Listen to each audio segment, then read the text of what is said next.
ಮಿತ್ರರೇ ನಮಸ್ಕಾರ. ನೀತಿ ಡಿಕೋಡ್ಗೆ ಸ್ವಾಗತ. ಇರಾನ್ ಮತ್ತು ಅಮೆರಿಕ ನಡುವಿನ ಸಮರವು ಈಗ ಚೀನಾದ ಪಾಲಿಗೆ ಮರಣಶಾಸನವಾಗಿ ಪರಿಣಮಿಸಿದೆ. ನ್ಯೂಯಾರ್ಕ್ ಟೈಮ್ಸ್ನ ಇತ್ತೀಚಿನ ವರದಿಯ ಪ್ರಕಾರ ಇರಾನ್ ಮೇಲಿನ ಅಮೆರಿಕದ ದಾಳಿಯು ಜಾಗತಿಕ ತೈಲ ಮಾರುಕಟ್ಟೆಯಲ್ಲಿ ಆಯಿಲ್ ಶಾಕ್ ಅನ್ನು ಸೃಷ್ಟಿಸಿದೆ. ಚೀನಾವು ತನ್ನ 10%ಕ್ಕೂ ಹೆಚ್ಚು ತೈಲವನ್ನು ಇರಾನ್ನಿಂದಲೇ ರಹಸ್ಯವಾಗಿ ಪಡೆಯುತ್ತಿತ್ತು. ಈಗ ಅಮೆರಿಕದ ನಿರ್ಬಂಧಗಳಿಂದಾಗಿ ಡ್ರ್ಯಾಗನ್ ರಾಷ್ಟ್ರದ ಇಂಧನ ಪೂರೈಕೆ ನಿಧಾನವಾಗಿ ಕತ್ತರಿಸಲ್ಪಟ್ಟಿದೆ. ಡೊನಾಲ್ಡ್ ಟ್ರಂಪ್ ಅಧಿಕಾರಕ್ಕೆ ಬಂದ ನಂತರ ಚೀನಾದ ಎನರ್ಜಿ ಪೈಪ್ಲೈನ್ ಅನ್ನು ಗುರಿಯಾಗಿಸಿಕೊಂಡಿದ್ದಾರೆ. ಇರಾನ್ನ ತೈಲ ಹಡಗುಗಳು ಚೀನಾದ ಬಂದರುಗಳನ್ನು ತಲುಪದಂತೆ ಅಮೆರಿಕ ನೌಕಾಪಡೆಯು ಮೌನ ಕಣ್ಗಾವಲು ನಡೆಸುತ್ತಿದೆ. ಚೀನಾವು ಪ್ರತಿ ವರ್ಷ ಬಿಲಿಯನ್ಗಟ್ಟಲೆ ಹಣವನ್ನು ಇರಾನ್ಗೆ ನೀಡಿ ತೈಲ ಪಡೆಯುತ್ತಿತ್ತು. ಆ ಹಣವನ್ನು ಈಗ ಅಮೆರಿಕ ಸ್ಥಗಿತಗೊಳಿಸಿದೆ. ಇದು ಚೀನಾದ ಕೈಗಾರಿಕಾ ವಲಯಕ್ಕೆ ಆಳವಾದ ಹೊಡೆತ ನೀಡಿದೆ. ಚೀನಾದ ಆರ್ಥಿಕತೆಯು ಈಗಾಗಲೇ ಮಂದಗತಿಯಲ್ಲಿದೆ.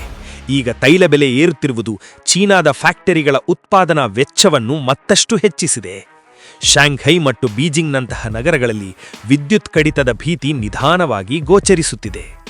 ಡೊನಾಲ್ಡ್ ಟ್ರಂಪ್ ಅವರ ಈ ಆಯಿಲ್ ವಾರ್ ಕೇವಲ ಇರಾನನ್ನು ಹತ್ತಿಕ್ಕುವುದಕ್ಕಿಂತ ಹೆಚ್ಚಾಗಿ ಚೀನಾದ ಆರ್ಥಿಕ ಪ್ರಾಬಲ್ಯವನ್ನು ಕುಗ್ಗಿಸುವ ಒಂದು ಸೂಕ್ಷ್ಮ ಯೋಜನೆಯಂತೆ ಕಾಣಿಸುತ್ತಿದೆ.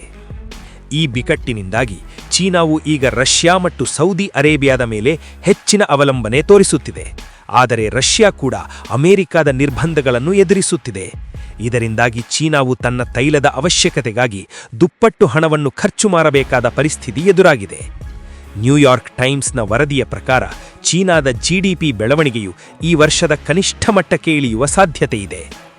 ವಿಶೇಷವೆಂದರೆ ಚೀನಾವು ತನ್ನ ಸಾರ್ವಜನಿಕ ಸಾರಿಗೆ ಮತ್ತು ಕಾರ್ಖಾನೆಗಳಿಗಾಗಿ ಇರಾನ್ನಿಂದ ರಿಯಾಯಿತಿ ದರದಲ್ಲಿ ತೈಲ ಪಡೆಯುತ್ತಿತ್ತು. ಈಗ ಮಾರುಕಟ್ಟೆ ಬೆಲೆಗಿಂತ ಹೆಚ್ಚಿನ ದರ ನೀಡಿ ತೈಲ ಖರೀದಿಸುವುದು ಚೀನಾಕ್ಕೆ ಭಾರವಾದ ಹೊರೆಯಾಗಿದೆ. ಡೊನಾಲ್ಡ್ ಟ್ರಂಪ್ ಅವರ ಈ ಮ್ಯಾಕ್ಸಿಮಮ್ ಪ್ರೆಷರ್ ತಂತ್ರವು ಚೀನಾವನ್ನು ಜಾಗತಿಕ ಪೂರೈಕೆ ಸರಪಳಿಯಿಂದ ದೂರ ಮಾಡುವ ಪ್ರಯತ್ನವಂತೆ ಕಾಣಿಸುತ್ತಿದೆ.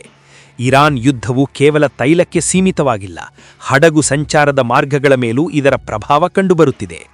ಮಲಾಕ್ಕಾ ಸ್ಟ್ರೇಟ್ ಮಾರ್ಗದಲ್ಲಿ ಅಮೆರಿಕ ಮತ್ತು ಭಾರತದ ನೌಕಾಪಡೆಗಳ ಪ್ರಾಬಲ್ಯ ಹೆಚ್ಚಾಗುತ್ತಿರುವುದು ಚೀನಾಕ್ಕೆ ಆತಂಕ ತಂದಿದೆ. ತನ್ನ ತೈಲ ಹಡಗುಗಳು ಸುರಕ್ಷಿತವಾಗಿ ಸಾಗಲು ಚೀನಾವು ಈಗ ಬದಲಿ ಮಾರ್ಗಗಳನ್ನು ಹುಡುಕುವ ಸ್ಥಿತಿಯಲ್ಲಿ ಇದೆ.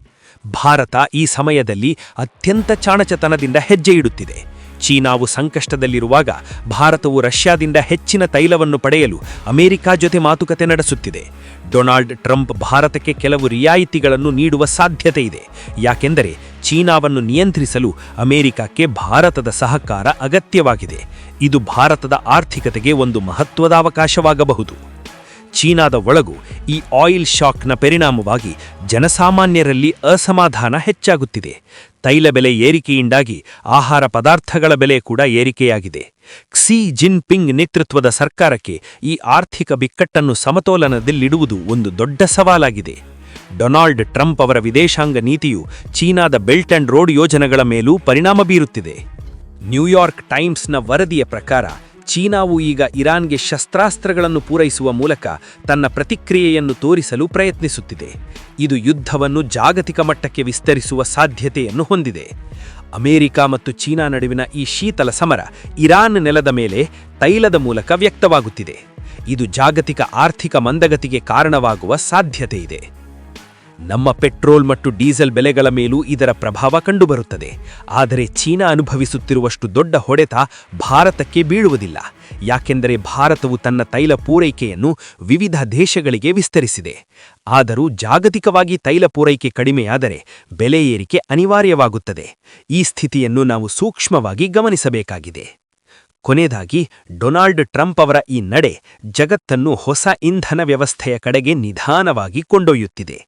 ತೈಲದ ಮೇಲಿನ ಅವಲಂಬನೆಯನ್ನು ಕಡಿಮೆ ಮಾಡಲು ಇವಿ ಮತ್ತು ಹಸಿರು ಇಂಧನದ ಕಡೆಗೆ ಜಗತ್ತು ತಿರುಗುವ ಅಗತ್ಯತೆ ಹೆಚ್ಚಾಗುತ್ತಿದೆ. ಚೀನಾ ತನ್ನ ಆರ್ಥಿಕತೆಯನ್ನು ಉಳಿಸಿಕೊಳ್ಳಲು ಹೇಗೆ ಪ್ರತಿಕ್ರಿಯಿಸುತ್ತದೆ ಎಂಬುದು ಇಡೀ ಜಗತ್ತಿನ ಗಮನ ಸೆಳೆಯುತ್ತಿದೆ. ಸ್ನೇಹಿತರೆ, ಇರಾನ್ ಯುದ್ಧದಿಂದ ಚೀನಾ ಅನುಭವಿಸುತ್ತಿರುವ ಈ ಆಯಿಲ್ ಶಾಕ್ ಬಗ್ಗೆ ನಿಮ್ಮ ಅನಿಸಿಕೆ ಏನು? ಡೊನಾಲ್ಡ್ ಟ್ರಂಪ್ ಅವರ ಈ ತಂತ್ರ ಚೀನಾವನ್ನು ನಿಯಂತ್ರಿಸಲು ಸಾಕಾಗುತ್ತದೆಯಾ? ಭಾರತವು ಈ ಪರಿಸ್ಥಿತಿಯಿಂದ ಹೇಗೆ ಲಾಭ ಪಡೆಯಬಹುದು? ನಿಮ್ಮ ಅಭಿಪ್ರಾಯಗಳನ್ನು ಕಮೆಂಟ್ ಮೂಲಕ ಹಂಚಿಕೊಳ್ಳಿ. ಇಂತಹ ಆಳವಾದ ಜಿಯೋಪೊಲಿಟಿಕಲ್ ವಿಶ್ಲೇಷಣೆಗಾಗಿ ನೀತಿ ಡಿಕೋಡ್ ಅನ್ನು ಅನುಸರಿಸಿ. ಜೈ ಹಿಂದ್, ಜೈ ಕರ್ನಾಟಕ.